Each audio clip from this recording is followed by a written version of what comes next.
Hello, welcome to News Centre. I'm Parikshit Luthra. The tragic collapse of a suspension bridge in Morbi has yet again turned the focus on concerns that lie at the heart of India's civic bodies. Consider this. The Morbi civic body claims that no fitness certificate was issued before the century-old suspension bridge was reopened after a hiatus of 7 months.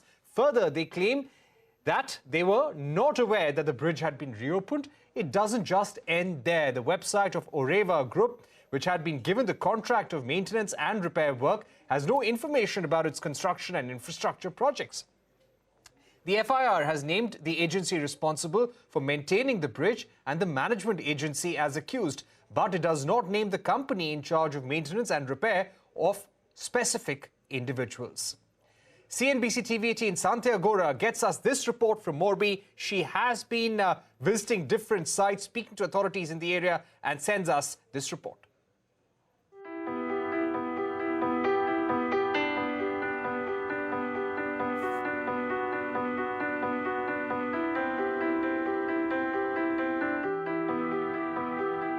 On 30th of October, a suspension bridge located in Gujarat's Morbi area collapsed. The bridge, which was called Jhulta Pul, was made in British era and was always a tourist attraction. The bridge was closed 7 months ago for renovation, and the contract for the same was given to Ajanta Manufacturing Private Limited of Oreva Group. The bridge reopened on 26th of October, and on 30th of October, over 400 people gathered on the bridge and it collapsed. The tragedy has already claimed over 135 lives, and this is what happened on that fateful evening. 600-700 लोग थे झूलते पुल में, बहुत झूल रहा था और बीचों बीच गए और अचानक से पुल गिर ही गया। वो झूल गिरा ना, तो उससे सहारे मैं पकड़ के रस्सी पकड़ के, रस्सी नहीं थी, वो कुछ पुल का हिस्सा था, वो मैं पकड़ के 1.5 घंटे तक बीचों बीच पानी में रही। Now there are multiple loopholes here. The local municipal corporation is claiming that it did not give a go-ahead for the reopening of the bridge, no fitness certificate was issued and no inspection was done. And that's not it. As per the victims, there was no system in place at the site. एक ticket लगवाना था और एक entry होते ही ticket check करने वाला था, वही था, 2 लोग थे। वो दोनों लोगों में से किसी ने भी नहीं कहा कि पुल के अंदर इतने लोग जा सकते, इतने 1 घंटा, 1.5 घंटा, 15 मिनट ऐसे रह सकते, सब कुछ नहीं कहा। An FIR is filed and SIT is formed to investigate the case. Total 9 people have been arrested so far, but all of them are lower rung employees of the private firm. The municipal corporation, on the other hand, is claiming that it wasn't even aware about the reopening of the bridge, and this is what the SIT has to say about investigating this claim. Regarding the loopholes, our SIT team is taking care all sort of the loopholes which have been committed either by the municipal authorities or by any other agencies. Our team is taking consideration, apart from all these loopholes, the other structural, technical, capacity building, all angles are taken into place, and will come out with the full investigation, and nobody will be spared in the investigation. The action will be the strictest actions will be taken against the culprits. The local municipal corporation is claiming that it has no idea about the increased capacity of the bridge post the renovation. Now the cops are claiming that no one will be spared, but as of now, no one from the municipal corporation or the top level of the private firm is questioned. In Morbi, with camera person Balbir Singh, this is Sandhya for CNBC-TV18.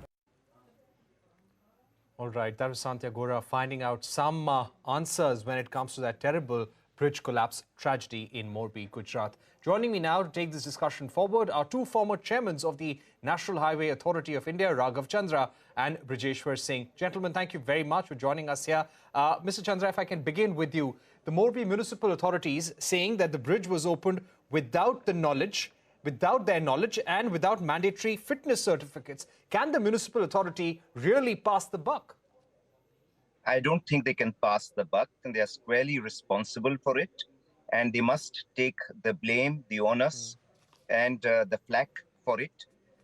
No municipal body worth its salt. And this is an issue not just of Gujarat, but it's a national issue. which applies as much to all urban local bodies. And increasingly, as India becomes a greater and more urban country, our municipal bodies have to be more responsible. They have to be manned properly. The civic elected bodies have to take responsibility. And they cannot just say that they allowed people to come on the bridge, that certificates were not issued by them. If it's a bridge which is in the municipal corporation, they are squarely responsible and they must take full flack for it. Right. Mr. Singh, coming to you, when it comes to the Oreva group, according to documents that we have perused, and it's now in the open domain, that the Oreva group, which is actually a maker of e-bikes, a maker of clocks, LED bulbs as well, street lights, they had been given the contract for renovation and operation of this bridge. And this company had said that they will take about 8 to 12 months to do so. Further, the maintenance had been subcontracted to another company. Doesn't it look like no one has really gone into the credentials of the company? Would a company like this actually be given a contract to renovate a bridge which is 143 years old? Well, all I can say is if it was a bridge with the state government or the national government, extremely unlikely that such a company would get a contract, because there are strict regulations regarding pre-qualification, previous experience and so on. Class of contractors, are you a class 1, class 2 contractor, what is your previous experience? But in the case of municipal bodies, as Raghav Chandra has already alluded, there's a certain lack of capability, and that capability lack is not only in the technical engineering sense, saying what needs to be maintained, how to inspect the bridge, which is a very important part of this, but also in drawing up the contract and qualifying the right kind of person. So I think these are issues which will come out in the inquiry, and certainly we'll be able to see what were the qualifications insisted upon. I don't think Oreva could have got a contract without meeting the qualifications. It's a different matter to say the qualification bar was set too low. But we can't comment on that until we've seen the documents. Right. Mr. Chandra, coming back to you, do you think this matter needs to be investigated in greater detail as to how Oreva, a maker of clocks and e-bikes, got this contract, and the role of municipal authorities here as well? It's a pretty obvious sort of case of dereliction of responsibility. A parallel to this is that of the Morandi bridge, which collapsed in Italy, which was taken over by the Benetton, the famous Benetton company, bought an Italian company called Orsto Trade, which ran the Morandi bridge, which collapsed and 40 people died, and today 58 people are being prosecuted. So clearly, private companies do come into play into these, and I won't go into why or which company and for what reason they decided to run this project. But the point is that the responsibility is as much of the private company, but more essentially of the municipal corporation, which gave away the contract, and the conditions under which it gave, the lack of supervision, the lack of control, the lack of administrative management.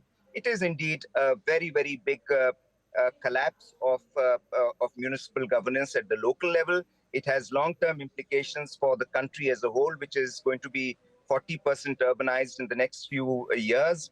And therefore, we should take it very, very seriously without any politics getting into it, because I know the elections are around the corner, so people will use it for all that. But it is purely a managerial administrative collapse. Right. Mr. Singh, coming back to you, we are reading reports. Now, of course, this will all come out in the investigation, that key structures of the bridge were altered. Now, when you're looking at a bridge which is 143 years old, does it require a specialized agency to renovate it, to operate it, and maintain it as well? Usually not, because this is a very simple design and not very much can go wrong with it. All you need to do is to keep ensuring that the cables and the ropes and the stays are free from corrosion and have the requisite strength. So it's being such an old bridge, it's not that the inspection or the maintenance of it is a very complicated kind of job. It's not a modern bridge which requires far more technical expertise. So I'm not in agreement with that, but it might have been beyond the capacity of a municipal body. because municipal engineering departments aren't very skilled in structural engineering and in the kind of calculations which go into structural engineering. They should actually have had a competent structural engineer investigating and inspecting the bridge, which they probably didn't do. But all this is going to come out in the investigation. Yes, being 143 years old and being a heritage bridge, they should have been much more careful. But there doesn't seem to be anything wrong in the design of the construction, because it wouldn't have lasted this long if there were faults there. Right. There may be problems in the inspection and the maintenance, and that is all going to come out in the inquiry. But I agree with Raghav that municipal failures in maintaining the infrastructure are a national problem. It's not just a problem of creating new urban infrastructure, but maintaining what we've already inherited. And that is really a truly national problem, and it has gigantic ramifications. Right. Mr. Chandra, coming back to you, now this bridge was designed for 125 visitors. There were 450 visitors allowed on the bridge before it collapsed. And we also are getting reports that the Oreva group was issuing tickets without serial numbers. The municipal authority again says that they were not aware of this. Can this really happen without the knowledge of civic authorities, the government? How can you have 450 visitors on a bridge on a single day, which can carry only about 125 visitors at any given point in time? As I said, this is a case of negligence, and clearly, I don't think there are any motives can be attributed at this stage until an inquiry is done. But clearly a case of dereliction of responsibility, and 400 people should definitely not have been permitted. There should have been enough manpower there to man the facility. And again, I'm looking at it in terms of perspective planning for the future. In India, we are going to be giving away a lot of ropeways will get built in the days to come to places like Kedarnath, to places like Hemkund Sahib, and various other places. So we must necessarily ensure that technically responsible and competent companies participate, that the management is constantly of a very high order, and supervision and control should constantly be there. Building infrastructure is one thing, managing infrastructure is equally important. And as a small incident like, as a small infrastructure facility like this has created a loss of 150 lives, goes to show that we have to be extremely cautious and careful when we are building our infrastructure, because we must build up attendant systems of management as well. And therefore, there is a great learning from this as we go along as a developed nation. Right. Mr. Chandra, if I may also ask you now for final comments from both you and Mr. Singh here, when it comes to fixing accountability, where all does accountability lie in this case? Mr. Chandra, beginning with you. Yeah. So in my, as I've already mentioned, that clearly the first point of accountability is the municipal corporation.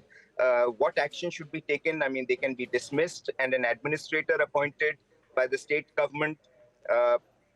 Criminal prosecution is a separate issue. All that will perhaps take place in the normal course.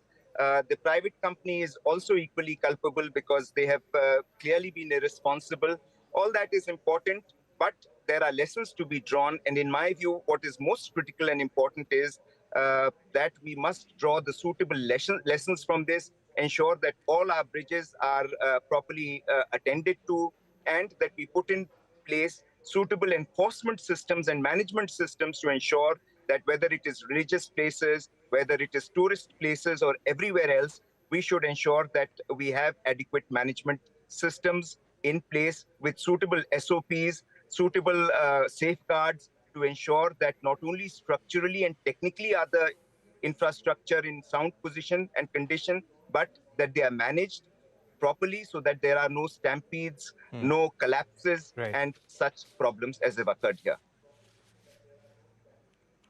Okay. Mr. Brajeshwar Singh, your final thoughts. What are the larger lessons from a tragedy of this kind?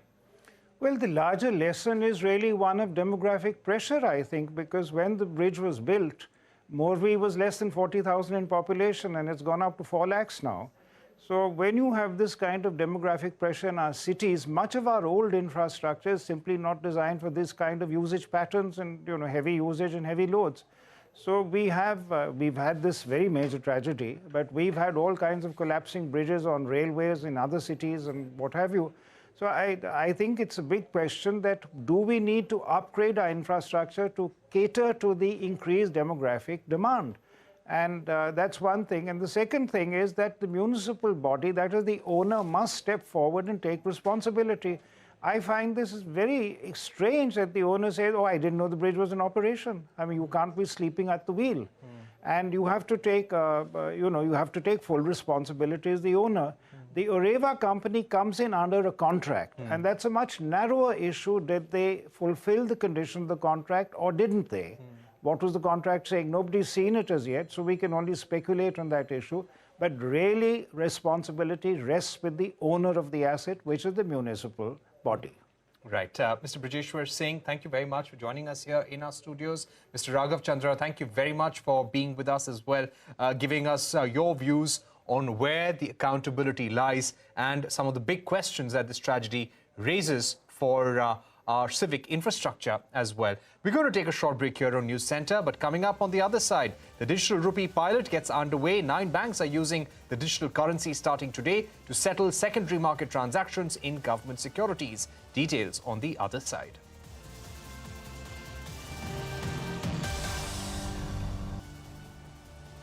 Welcome back. You're watching News Center. India's central bank digital currency has arrived. It's a pilot. It's confined to a closed user group of 9 banks. Even these banks could only trade government bonds, but important that the pilot has taken off. Lata Venkatesh gets us more. Yes, that's right. India's CBDC, central bank digital currency, has arrived. Today, 9 banks did 48 trades via CBDC, only for buying and selling government bonds, for a total value of 275 crores. That's the first Indian CBDC. This is a pilot, of course. The Reserve Bank has chosen 9 banks which form a closed user group and had to transact between themselves. These 9 banks were 3 PSU banks, that is SBI, BOB, Union. Private sector banks, large ones were HDFC Bank, ICICI Bank and Kotak, and the smaller ones were mid-cap banks were IDFC and Yes Bank, and there was one foreign bank, HSBC. Now, this is how the process unfolded. First, these 9 banks had to open a CBDC account in RBI. You know, RBI already has a rupee account of every bank and a GSEC account. Now they had to open a CBDC account. Then they had to send a request to RBI to transfer part of their rupees in the rupee account to the CBDC account. This was done actually with the help of NPCI, which has more experience in e-rupee. So RBI transfers that money. And then the banks have to send their orders to CCIL. At the moment, CCIL is the exchange, you know, in the non-CBDC, that is the exchange through which bond trades are done. So in the CBDC's screen, your RFQ, your request for a purchase or sale of a certain bond would appear. All the 9 banks could watch that screen and they could click on whatever they wanted to buy or sell. That's how the trade got done. And then you don't need a CCIL to transfer your money because both the buyer and the seller have a CBDC account. The monies get debited and credited to the buyer bilaterally. You don't have to go through an intermediary. Now, just to explain, this means the settlement is immediate. It is not T+1 as it is in the current legacy system. Currently, all banks trade with the CCIL like you do in a stock exchange. Everyone buys and sells to the CCIL. At the end of the day, you get a number as to what is your net position, whether you have to pay in or pay out after all your buys and sells are adjusted. In the CBDC system that is piloted today, it is a bilateral gross settlement. You know, say ICICI trade with SBI, SBI's trade with HDFC Bank, all of them are bilaterally settled immediately through the CBDC system. That is how this is going to work. The settlement uses the distributed ledger technology. So Technically, if all trades were done like that, you will not need a CCIL, but that will be a long time coming. For the moment, it's only a pilot and it was an experiment. Settlement is not T+1, it is immediate, it is T+0. There were, of course, some glitches in terms of login and slowness of trades as people were learning things like, money is inadequate in my CBDC, I send a second indent to RBI to transfer a little more money. All these things were what banks learned today, but in the days to come, it will be scaled up. All right. Thank you very much, Lata Venkatesh, for telling us about the pilot launch of India's CBDC. Moving on, hospital chain Medanta is all set to debut on Dalal Street. The IPO of Global Health, the operator of the hospital chains, will open later this week. Timsi Jaipuriya spoke to the chairman of the Medanta Group and Pankaj Sahni, the CEO, to find out more on the upcoming IPO and what investors can expect. Our IPO we're very excited about. It will be 2,200 crores of total IPO size. On this IPO, about 50% of it, which is about 1,100 crores, is reserved for institutional investors. These are as per the rules laid out by SEBI. Over the course of the last couple of weeks, we have been reaching out to institutional investors, both domestic mutual funds, domestic insurance companies, as well as foreign institutional investors. And we've seen a very strong response from several of them. One of the institutional investors actually also participated in a pre-round where they picked up a certain percentage stake in our company just before IPO. So we feel very confident about the momentum that we carry into this, especially from the institutional side. About 50% of the IPO will be for HNI and retail, with about 700 crores of that, or just over 700 crores of that, reserved for the retail segment. Out of the total funds which we receive, the company will be taking 500 crores in its primary, and the remaining will be the offer for sale, which is largely the Carlyle Group, which owns about 20% of the stake, and they will be exiting through the process of the IPO. From the 500 crores that the company raises, about 375 crores will be used for repayment of loans. These are primarily loans which we had taken for our projects in Lucknow and Patna, and that will allow us to further firm up our balance sheet. We already have a fairly strong balance sheet, but this will give us a further cushion and also allow us to be able to optimize on our financing costs and set us up for the growth that we see coming in the future. When we talk of growth, Dr. Trehan, pre-COVID levels, post-COVID levels, how do you see bed occupancy?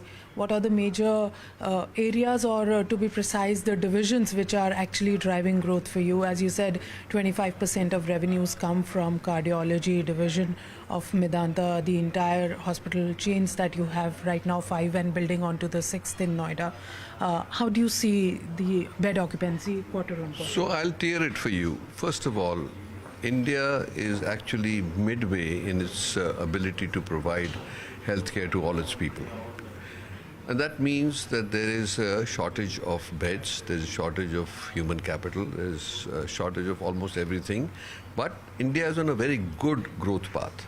So we are seeing in the recent past also, and we predict also, that the growth will be about close to 15% year on year.